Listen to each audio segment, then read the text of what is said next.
제 아이가 벌써 돌이 되었네요.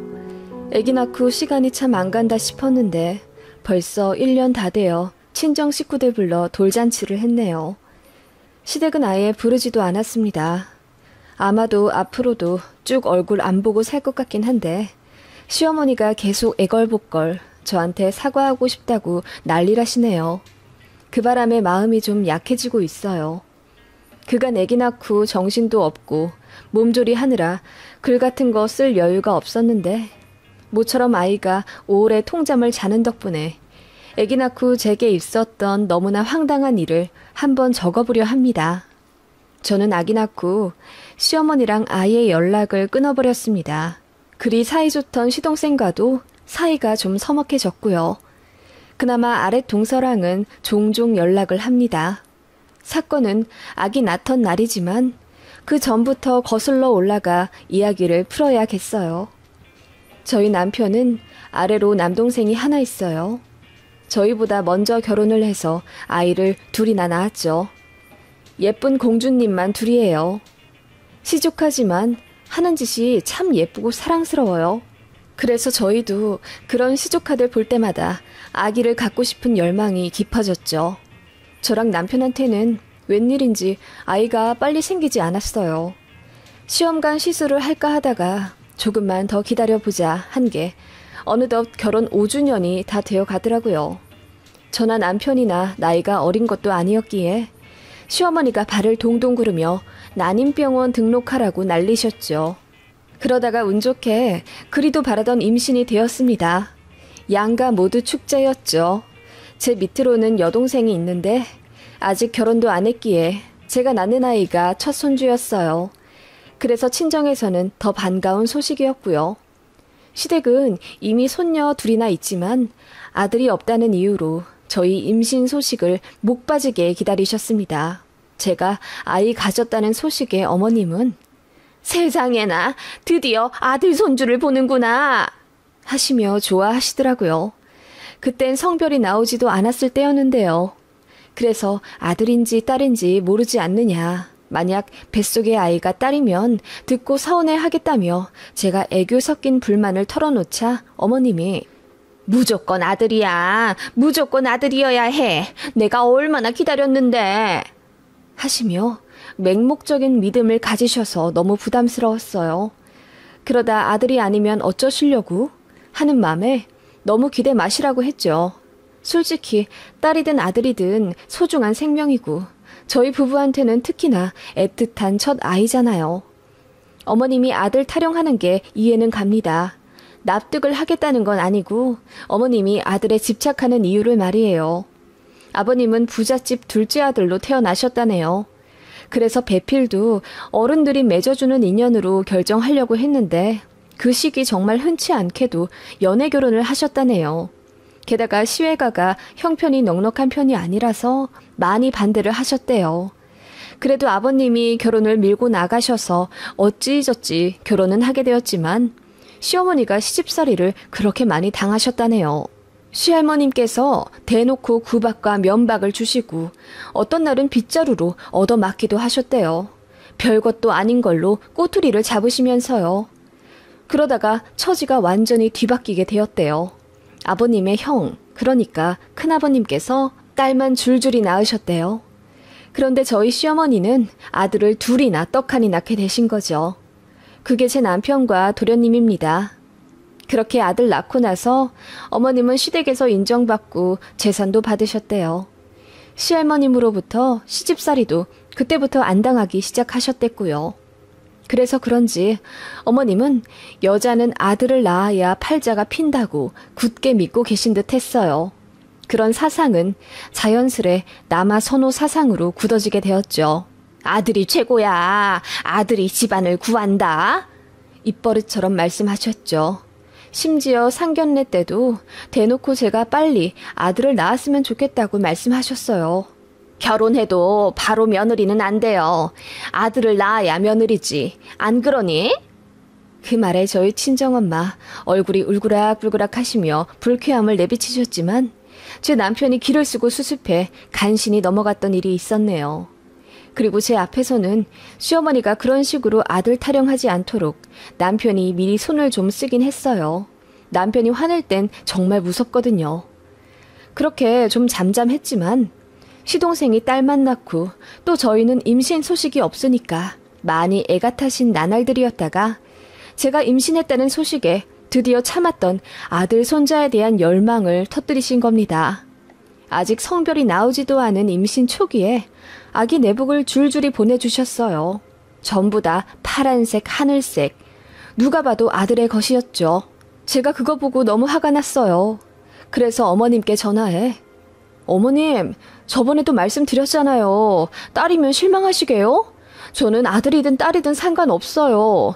그러니까 이런 식으로 제 뱃속에 아이 성별도 안 나왔는데 아들 취급하지 말아주세요. 저 너무 부담스러워요, 어머님.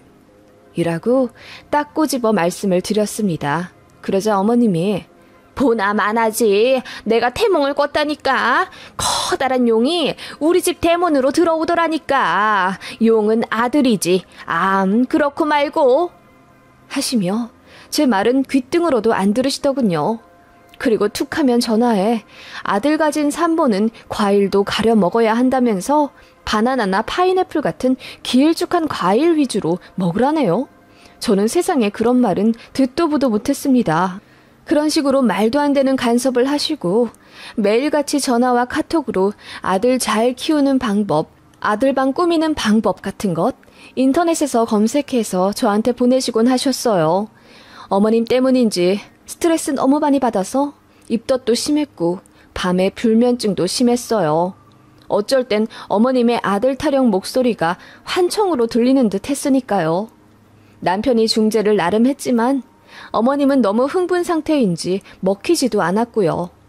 그러다가 이제 성별 알 수 있는 검진날이 되었습니다. 시댁이랑 저희 신혼집은 차로 1시간 반 정도 거리인데다 자가용 아니고서는 오기가 까다로운데 어머님이 버스 여러 번 갈아타서 저희 집에 오셨더라고요. 산부인과 검진 같이 가서 성별을 듣고 싶다고요. 너무 싫었지만 어머님이 오셨으니 어쩔 수 없이 어머님, 저 남편 셋이서 산부인과로 갔습니다. 네, 아들이더라고요.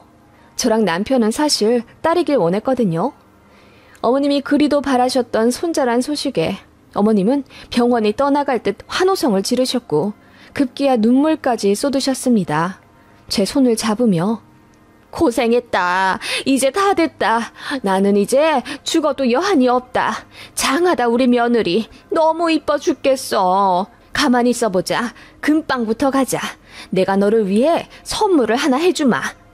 하시며 어머님이 저를 막무가내로 금은방에 끌고 가 10돈짜리 거북이를 하나 사주셨습니다. 너무 감사한데 너무 부담스럽고 정말 말로 표현 못할 감정이었어요.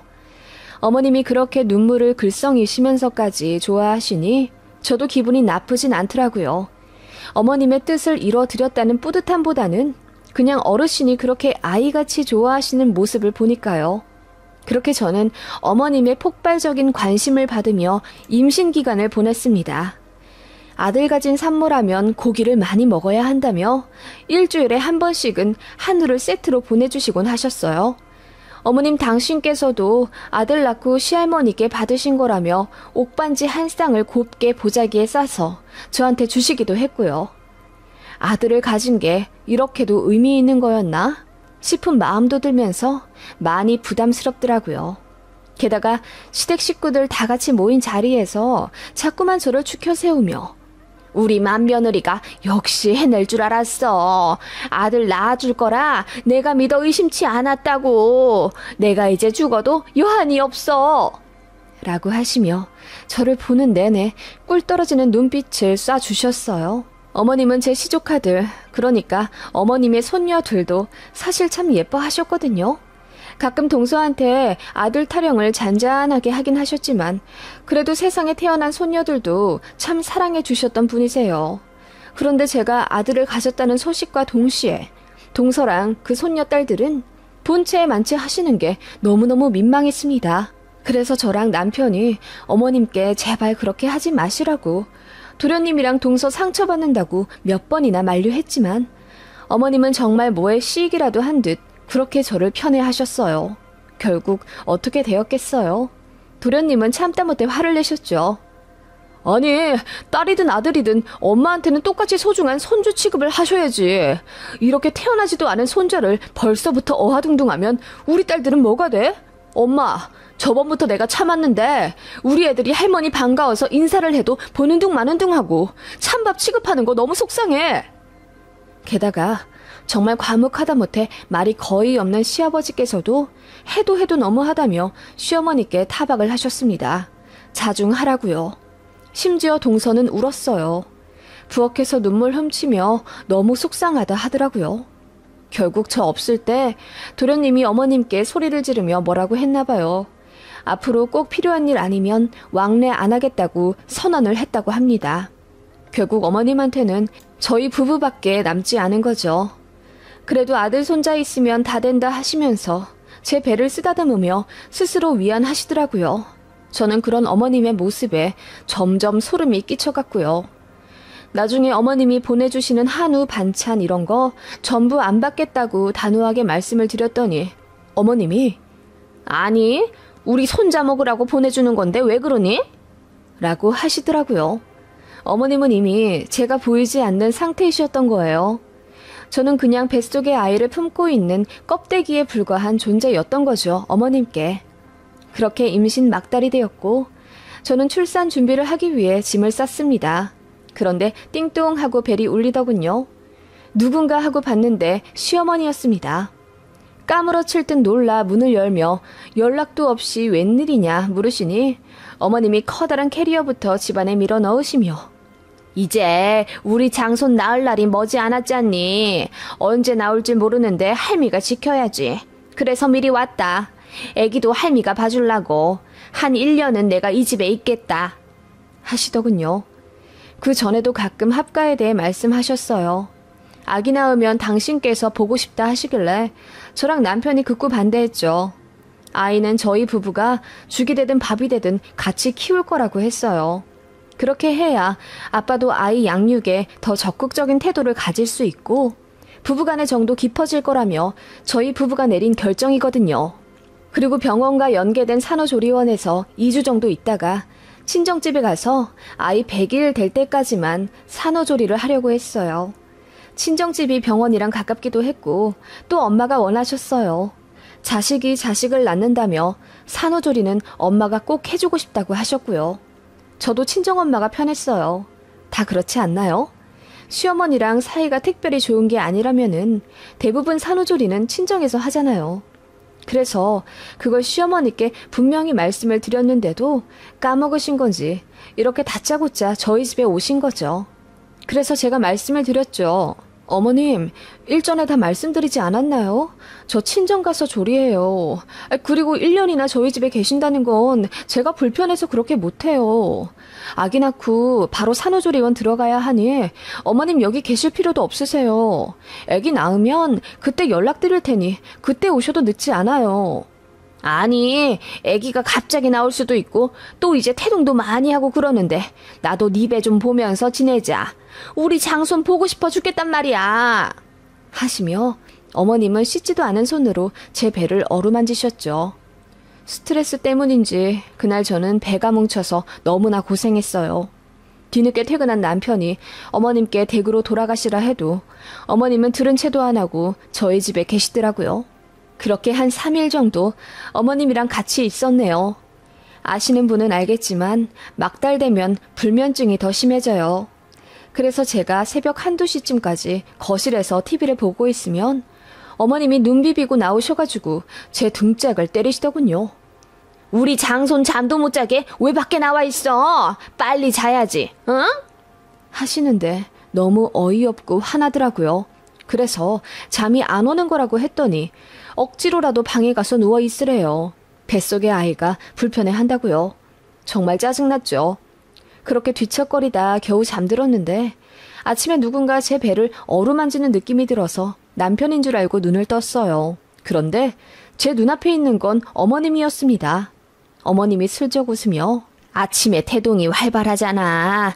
우리 장손 잘 노나 확인 좀 하느라고. 넌 신경 쓰지 말고 그냥 자거라. 하시며 제 배를 계속 만지는데 저는 너무 싫고 화가 났어요. 결국 저는 예정일보다 2주나 빨리 아이를 낳게 되었습니다. 배가 엄청 뭉치길래 병원에 갔더니 이미 수축이 시작되었다고 하더라고요. 다행히 출산 가방은 다 싸놓은 상태라 남편이 헐레벌떡 병원으로 달려왔죠. 당연히 어머님도 함께요. 어머님이 제 손을 붙잡으며 무슨 일이 있어도 꼭 자연분만 해야 한다. 응? 자연분만을 해야 아이가 면역력이 좋게 태어난다더라. 머리도 좋아지고 우리 장손 위해서 네가 열심히 힘을 줘봐라. 알겠지? 라고 하시길래 남편이 더 버럭 화를 내며 아니 수술을 하게 되면 하는 거지 무슨 무조건 자연분만이야. 그러다 내 와이프 위험해지면 엄마가 책임질 거예요. 그놈의 장손 타령 좀 그만하세요. 그러실 거면 그냥 병원에서 나가시고 라고 소리를 질렀습니다. 아마 사정 모르는 사람들은 그 장면만 보고는 제 남편이 천하의 나쁜 자식인 줄 알았을 겁니다. 저도 자연분만이야 하고 싶죠. 배에 칼 대는 거 저도 싫으니까요. 그런데 생각보다 자궁문이 빨리 안 열리더라고요. 진통을 10시간이 넘게 했는데도 자궁문이 1cm 정도밖에 열리지가 않았어요. 저는 점점 힘이 빠져갔고 의료진들도 이렇게 가다가는 결국 수술하는 게 나을지도 모른다고 하셨죠. 저도 저지만 뱃속의 아이가 힘들 수도 있으니까요. 그런데 어머님이 의사를 가로막으며 아우 안 돼요. 우리 장손 꼭 자연분만해서 나와야 돼요. 수술은 내가 반대합니다. 이러시는 거예요. 저는 진통하느라 그 말에 대꾸도 못하고 인상만 썼고 남편이 아예 고래고래 화를 내며 어머님을 밖으로 내쫓는다고 난리였어요. 그 꼴 보기도 싫고 그래서 제가 결국 손을 들며 수술해달라고 의료진께 말씀을 드렸어요. 선생님, 저 그냥 수술할게요. 무통 때문인지 힘도 더 이상 안 들어가네요. 뭐? 수술? 미쳤니? 빨리 힘 좀 줘봐. 무통? 이 주사바늘 때문이라는 거야? 그럼 당장 빼! 하시며 무통 주사를 어머님이 막무가내로 빼려고 하시더라고요. 아예 제가 겪을 고통은 어머님 안중에도 없다는 거죠. 깜짝 놀란 남편과 의료진이 어머님을 막았고 저도 엉엉 울며 어머님 얼굴 보기 힘들다고 그냥 나가시라고 했어요.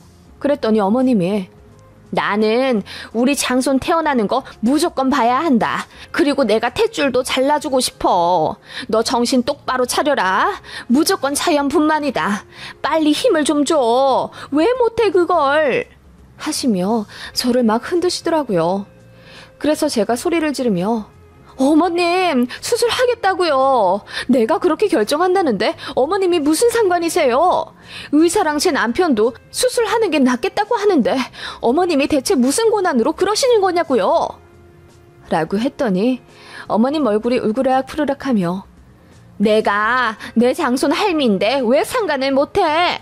수술 그거 하면 너도 고생이야. 내가 우리 장손만 생각해서 자연분만 고집하는 줄 알아? 너 좋으라고 그러는 거야. 그리고 자연분만을 해야 젖이 잘 돌아서 우리 장손 배부르게 맘마 먹지. 라고 소리를 지르시길래 듣다 못한 간호사가 얼굴을 찌푸리며 저기 할머니, 젖은 수술이랑 자연분만이랑 관계없어요. 그러니까 이제 그만 산모 안정 취하고 수술 들어갈 준비하게 좀 도와주세요.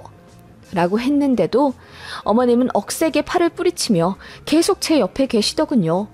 제가 결국 소리를 질렀습니다. 나가시라고요. 애 태어나면 어머님 보여드리기도 싫네요. 라고 했어요. 네, 저도 너무 아프고 심적으로 힘든 상태라 그렇게 말이 나왔어요. 제 말에 어머님이 잠시 멍하게 계시더니 바락바락 소리를 지르며 네가 뭔데 우리 장손을 보여주네 마네 하는 거야? 너한테 그런 권한이 있어? 이게 아주 아들 뱉다고 내가 잘해주니까 지 주제를 모르고 하면서 제 머리채를 급기야 잡으시더군요. 모두들 혼비백산이 되어 어머님을 강제로 떨어뜨렸습니다. 남편은 아예 어머님을 무력으로 끌고 가 병원 밖으로 내쫓아 버렸고요. 저는 엉엉 울며 그렇게 수술대로 갔습니다. 하반신 마취라 정신은 살아있었는데 정말 하염없이 눈물이 나더군요. 그렇게 태어난 제 아이입니다. 사연이 깊죠. 친정은 제가 일부러 안 불렀어요. 시어머니가 너무 나대고 계시기도 했고 제가 진통하면서 힘들어하는 모습을 엄마 아빠한테 보여드리고 싶지도 않았어요. 마음 아프실까봐요. 나중에 친정 부모님이 아기 낳고 병원에 오셨는데 엄마 얼굴 보자마자 오열을 하게 되더라고요. 시어머니 사건은 말할까 말까 하다가 제 남편이 먼저 고개 숙이고 이실직고 하는 바람에 친정에서 알게 되었습니다. 엄마가 길길이 날뛰며 분노하셨어요. 어디 귀한 내 딸 머리채를 잡아? 그 양반 진짜 제정신이시라니? 자연분만하라고 고래고래 소리를 지르셨다고? 그러다 내 딸 죽으면 지가 책임질 거야? 하시며 정말 극대노하셨습니다. 시어머니는 남편이 그야말로 개지랄 떨어서 집에 가시게 했고요. 남편이 제 폰으로 손수 어머님 번호도 차단해서 아예 연락도 못 받게 했습니다. 저 혈압 오를까봐요. 그리고 엄마가 시어머니께 전화 걸어서 엄청 뭐라고 하셨대요. 왜 감히 내 딸 머리채를 잡냐면서요. 그랬더니 시어머니가 그냥 잠자코 미안하다고 사과를 하셨다네요. 애가 태어났으니 사진은 아버님 편으로 보내드렸습니다. 그리고 짤막한 문자로 병원에서의 사건 때문에 당분간 어머님 뵙기가 힘들 것 같다. 나중에 마음 추스리면 찾아뵙겠다고 말씀을 드렸더니 아버님이 미안하다 한마디 답장 보내시더라고요. 그리고 산후조리하라며 1,000만 원 보내주시더군요. 그렇게 병원에서 2주 조리하고 친정으로 갔습니다. 저랑 연락 안 되니 어머님이 답답하셨는지 남편을 닥달해 제 친정 주소를 그렇게 물으셨나 보더라고요. 남편이 절대 말 안 해줬고요. 그러다가 결국 사단이 난 거죠. 시어머니가 제 친정 엄마한테 전화를 거셨답니다. 애는 태어났는데 사진 딸랑 한 장 아버님 편으로 보내드리고는 깜깜 무소식이니 애가 타셨나 봐요. 정말 뻔뻔하게도 저희 친정에 와서 애를 좀 보고 가고 싶다고 하셨답니다.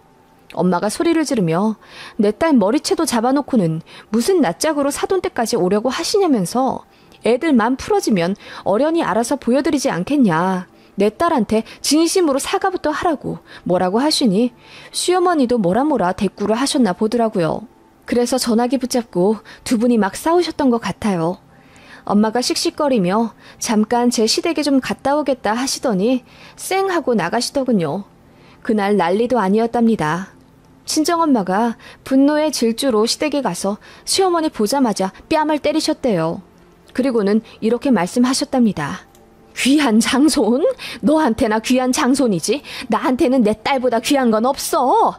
가뜩이나 진통하느라 아픈 내 딸더러 자연분만하라고 머리채 잡았다는 얘기 듣고 나는 당신 정말 죽이고 싶었어. 그래도 애 시어머니니까 참았다고. 그런데 뭐? 우리 집에 오려는 이유가 장손이 보고 싶어서라고? 내 딸한테 사과하러 오는 게 아니라? 그날은 나도 흥분했지만 며느리 걔도 잘한 건 없잖아. 내가 걔 이뻐서 금 사주고 한우 사주고 그랬는 줄 알아? 다 우리 장손 위해서 준 거지? 그렇게 귀한 장손 앞으로 못 봐서 어째?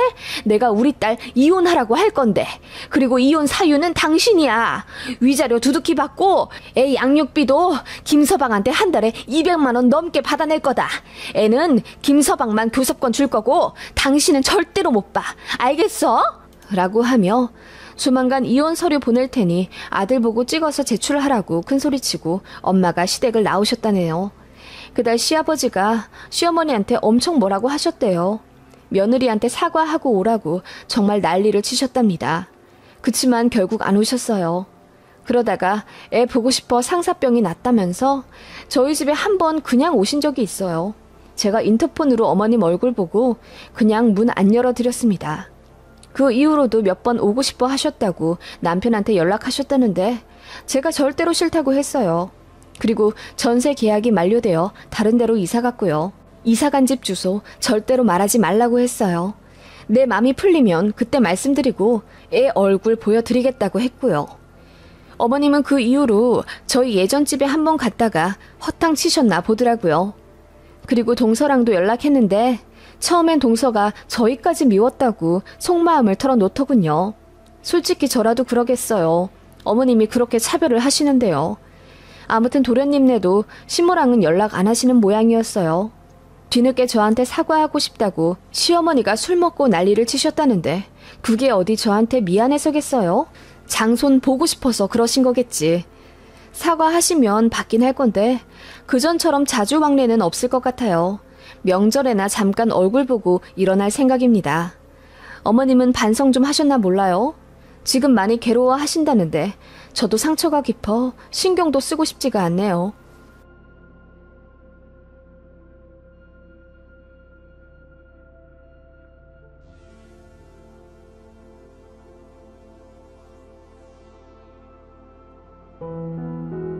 안녕하세요.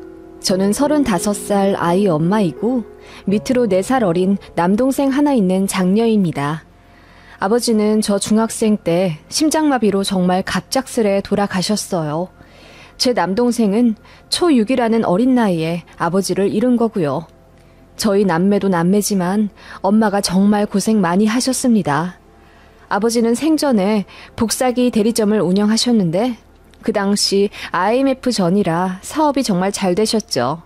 그 시기에 한 달에 1,000만 원도 버셨으니까요. 엄마를 많이 사랑하고 아꼈던 자상한 아버지라 어느 날은 계약이 줄줄이 잘 된 운 좋은 날이라며 현금 거의 200만 원 정도의 다발을 갖고 오셔서는 껄껄 웃으며 통째로 저희 엄마 드렸던 장면이 기억나네요. 그렇게 화목하고 금전적으로도 여유로운 집이었습니다. 정말 갑작스레 아빠를 잃었지만 엄마는 자식들 생각해서 슬픔에 빠질 겨를 없이 바로 아빠 사업을 이어받아 대리점을 운영하셨습니다. 모두가 말렸지만 엄마는 하루에 3시간 쪽잠 자가며 아빠 사업을 열심히 하셨고 IMF 터지기 직전에 사업을 정리하셔서 큰 손해 없이 돈 많이 버신 영리한 분입니다. 그 이후에 하신 자영업도 대박이 났고요. 저희 남매 공부도 하고 싶은 만큼 하라며 다 밀어주셨고 공부 욕심 많은 저는 그 덕분에 가회도 원 없이 받았네요.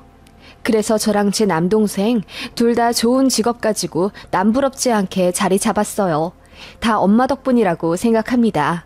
곱고 아름다운 외모에 야무지신 엄마라 솔직히 아빠 돌아가시고 1년도 안 돼요. 헉소리 날 만큼 좋은 재혼자리도 많이 들어오셨다더군요. 그런데 엄마는 아빠만큼 좋은 사람 만날 자신 없다며 다 뿌리치셨고 저희만 키우며 그렇게 사셨어요. 그런 엄마를 두고 저 혼자 행복하겠다고 연애하고 결혼하는 게 죄책감이 들 만큼 엄마는 정말 자식들에게 헌신하신 분입니다. 저는 5년 전 결혼해서 아이 낳았고요. 제 남동생은 연구소 랩실에서 하루 종일 실험하고 결론 도출하는 게 낙이 나이라 20대 때 연애도 거의 안 했네요. 능력이 좋아 대기업 연구소에 입사한 남동생이고 연봉은 1억이 넘습니다. 돈 꽤 잘 벌어요.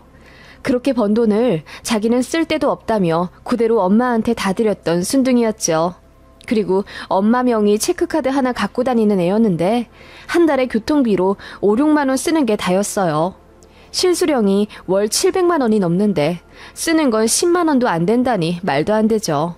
식사는 전부 구내 식당에서 하고 친구들 만나도 한강에서 따릉이 빌려 자전거 타고 커피 마시다 컵라면 먹고 일몰 전에 들어오는 애예요.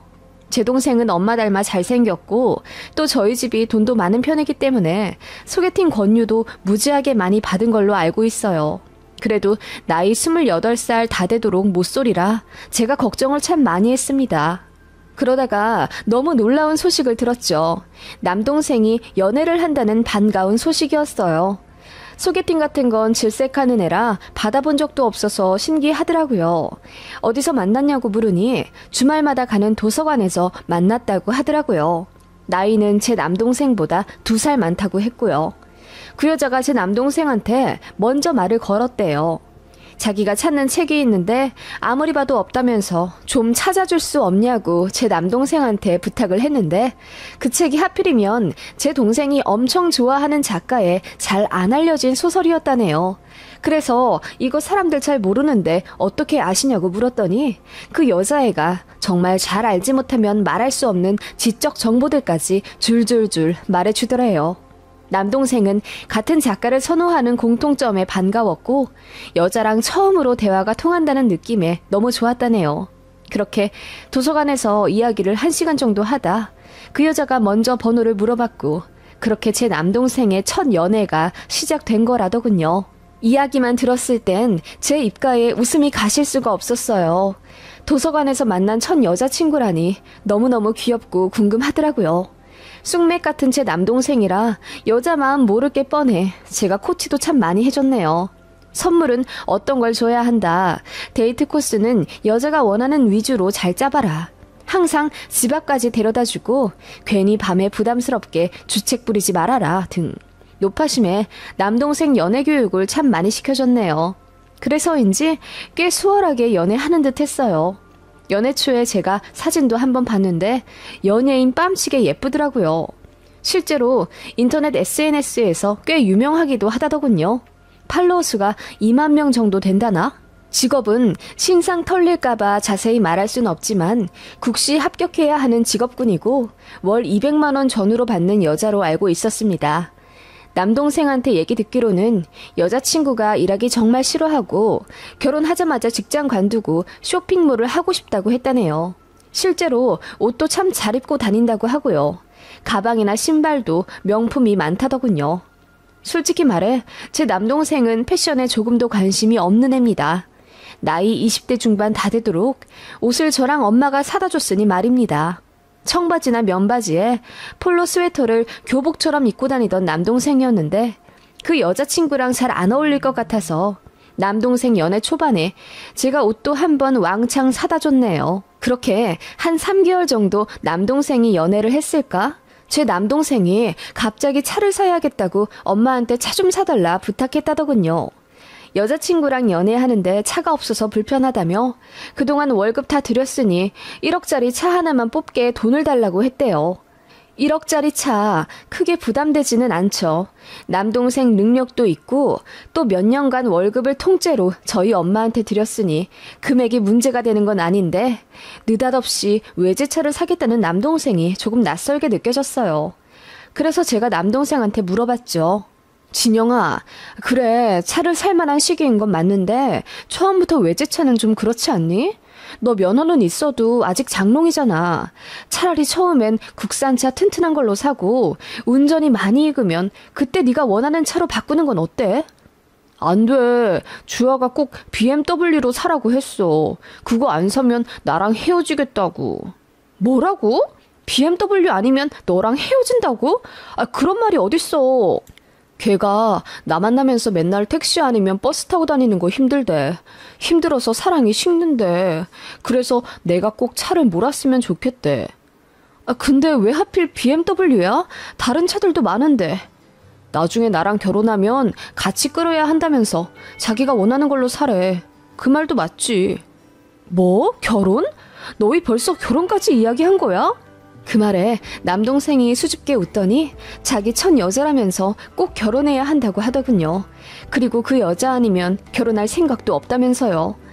저는 너무 혼란스럽더라고요. 1억짜리 외제차를 사라고 종용하는 여자친구라니.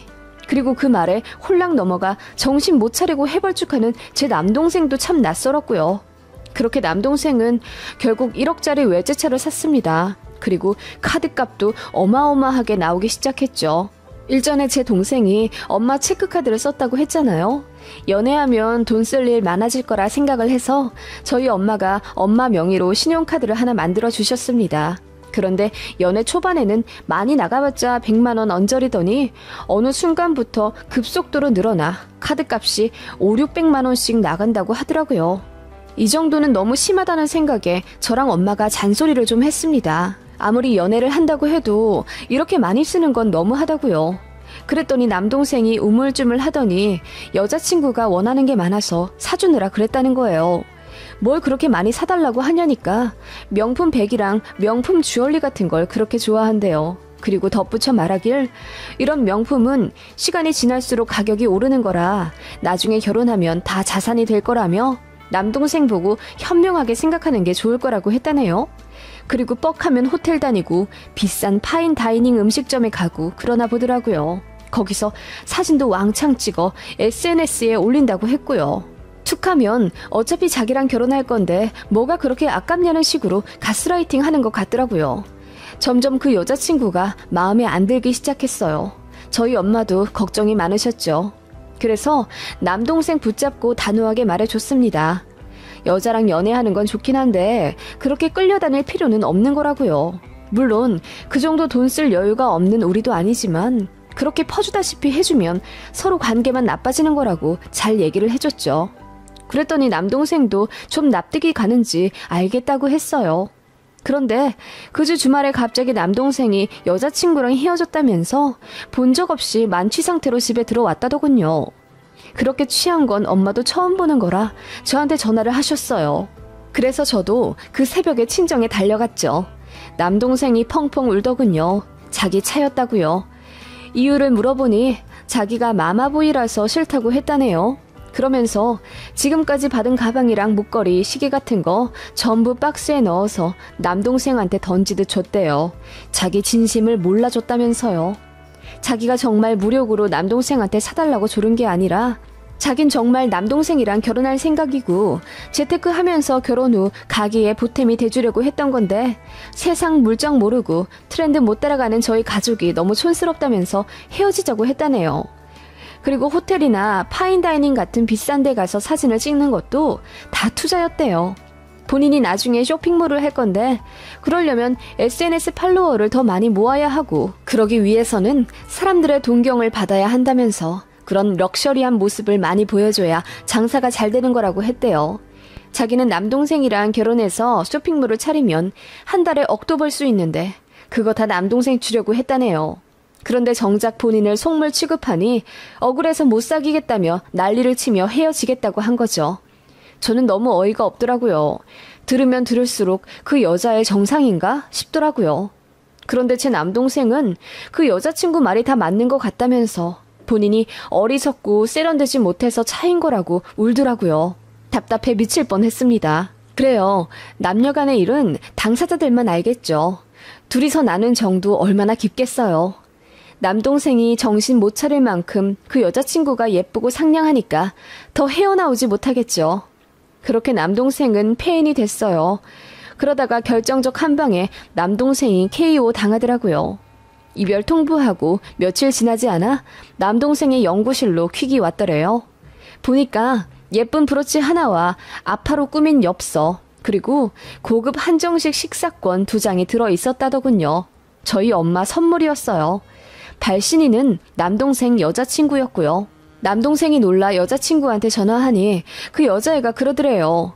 저희 엄마 생신이 2주 정도 후였는데 제 남동생 여자친구가 저희 엄마 드리려고 선물을 미리 샀었다는 거예요.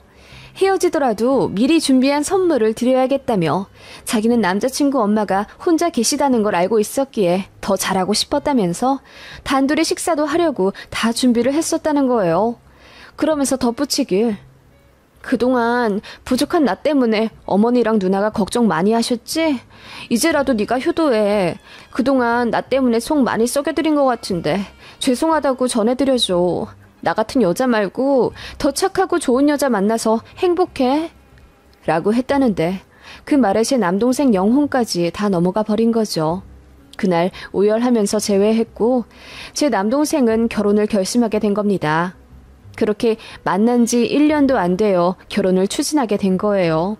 쓰다 보니 또 혈압이 오르네요. 아무튼 제 예비 올케가 된 그 여자애는 본격적으로 결혼을 준비하겠다며 저희 집에도 인사 오고 그랬어요. 저희 집 인사 올 때는 위아래 까만색 정장으로 소박하고 단정하게 하고 왔더라고요.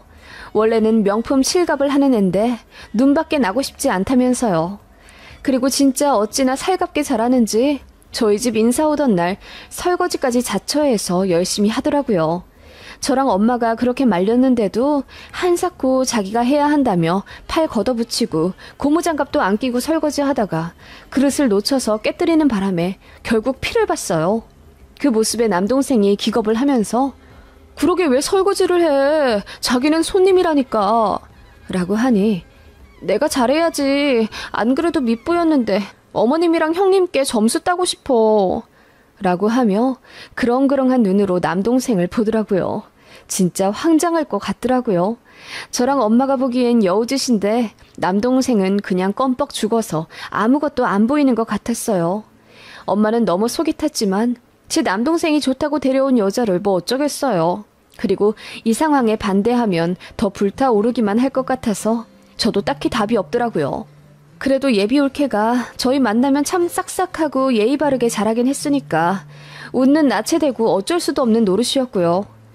예비 올케네 집안은 그냥 평범하더라고요.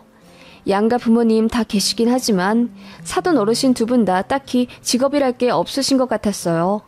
아버님은 아는 사람 건설일 할 때마다 도와주러 간다고 하시던데 그게 건설 일용직 말하는 것 같았고, 어머님은 마트 직원이라 하루에 10만 원 정도 받으신다고 하더라고요. 그러면 한 달에 200만 원은 넘게 받으시는 거잖아요. 그런데 알고 보니 그냥 마트 시식 알바를 한 달에 서너 번 하시는 거였어요. 즉 두 분이 한 달에 버시는 금액이 200만 원도 안 되고 노후도 전혀 안 되신 상태였죠. 결혼하면서 땡전 한 푼 해올 수 없다고 했고, 심지어 예비 올케 앞으로 마이너스 통장까지 갖고 와야 한다더군요. 빚이 3천만 원 정도 있댔나?